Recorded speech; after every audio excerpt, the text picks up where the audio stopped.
I remember we connected, maybe a year, 2.5 years ago. The way you have, showed your side of life on social media, impacting lives, helping people to become more presentable on TV as well, having a production media house. I want to actually understand who Reim is as a person, as a human being, and what is your definition of success, maybe when you were in 20s, and your definition of success now? Who am I? I think that's a deep one. To answer simply, I think I am someone who is very ambitious, who wants to take action and wants to make sure that I have no regrets in life. I'm very passionate about the world of film, TV, and communicating. I've become even more passionate about ensuring that people become more visible in their lives. And I think that's part of my personal journey as well. So I think that's kind of who I am. In terms of what success meant to me in my 20s, 30s, 40s, I think that's changed a fair amount. I think, when I was younger, it was very much about the achievements. I'm still achievement driven. I would say I'm still someone who is always aspiring for the next goal. But I definitely think as I've got older, it's been more about not missing opportunities and more about experiencing. So as a result, I've seen even my behavior evolve and change. I think I was maybe a little bit more careful, more reserved, more planned. And I think as I've got older, I've been more of a risk taker and more of a, you won't know unless you try kind of attitude. And I think that's really helped me even grow in my business life, primarily because I don't want to reach my deathbed and look back and have that feeling of, I really should have tried that. The regret weighs really heavy. The regret is a big one. And also, you often hear that saying about, the biggest failure is looking at your life and feeling that it's unfulfilled or that you haven't fulfilled your potential. So I'm someone who believes I have a lot of potential, and the only way to fulfill it is to keep saying yes, keep experiencing new things, and don't have regrets. So I think that's kind of my overall mantra now as well. That's interesting. Were you aware about success that you want to, you have, like, what you mentioned was beautiful, that, you don't want to be on a deathbed unfulfilled, right? That you could have done different things. You could have had different experiences. Now the experience is more important as compared to 20s when you're looking at success. Was it more shallow then? Like, money, achievements, goals at that time. And now it's more about experiences, more about... I think it's interesting because I am very fortunate that I have two very, very smart parents. And having said that, I come from an Arab Muslim background as a female who grew up in the UK.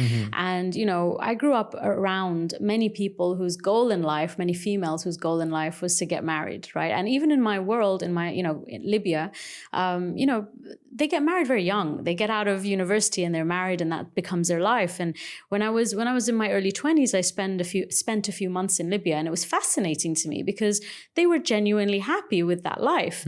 And I think I had the opposite, where I was very fortunate that from a very young age, my mom always said to me, the most important thing in life is to be financially independent. So I didn't grow up with parents who kind of pushed me towards marriage. Right. I grew up with parents who pushed me towards achievement and pushed me towards being financially independent. And because of that, that kind of molded what I saw as success. I would also say, everyone has stories about their childhood. I grew up with a mom who, if you had 99%, she'd say, where did the 1% go? Really? And you'd sit there going, I got 99%. So, I think that all built into the world of how do you continue to achieve. And it became my comfort zone. It became an area that I can control. The more effort that I can put into this area, you see the results.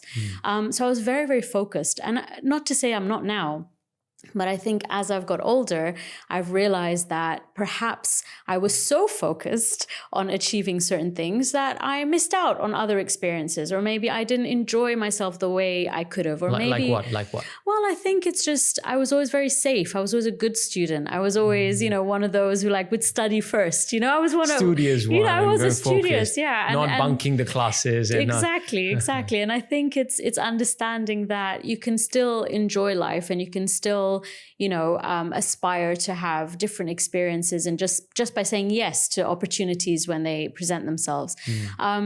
Just a slight detour, but what I found really interesting is your audience is probably aware of what a DISC assessment is.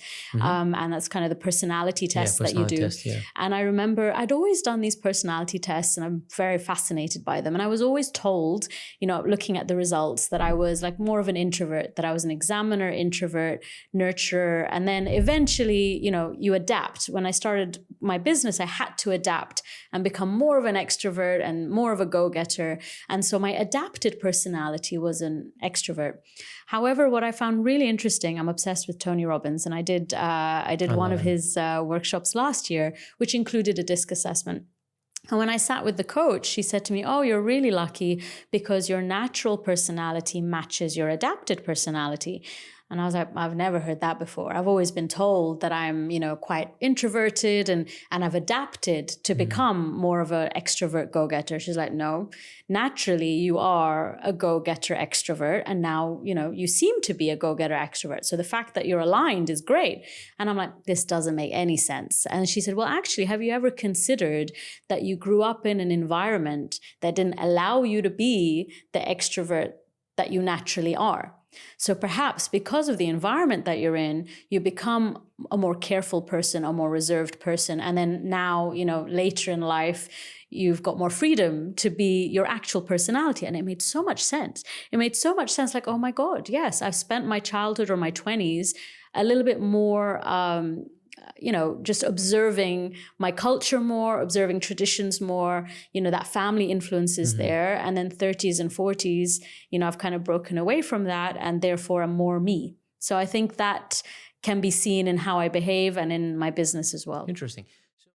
Ultimately, what you're seeking is freedom to fully become who you are meant to become and fully live the way you're supposed to live.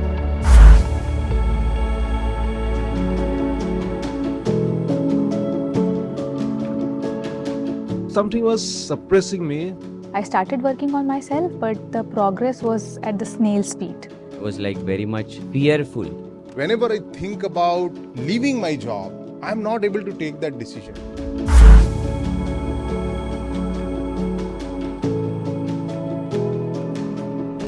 We all have this Yodha, the warrior within us. That is the personality that you already have within you, and you have to bring it out. You have to have the truth. You have to speak when it's required.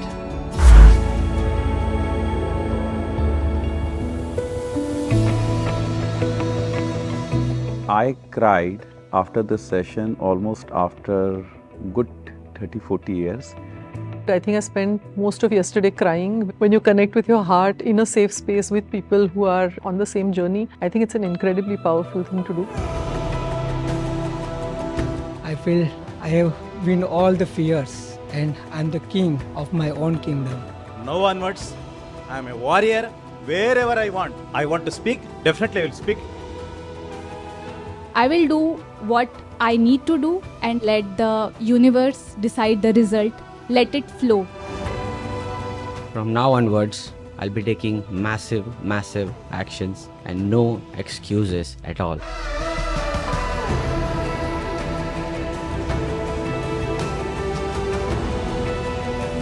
More than business, now I have the self-satisfaction of serving the community. The respect which I lost everywhere, even within my family, I'm able to regain the same.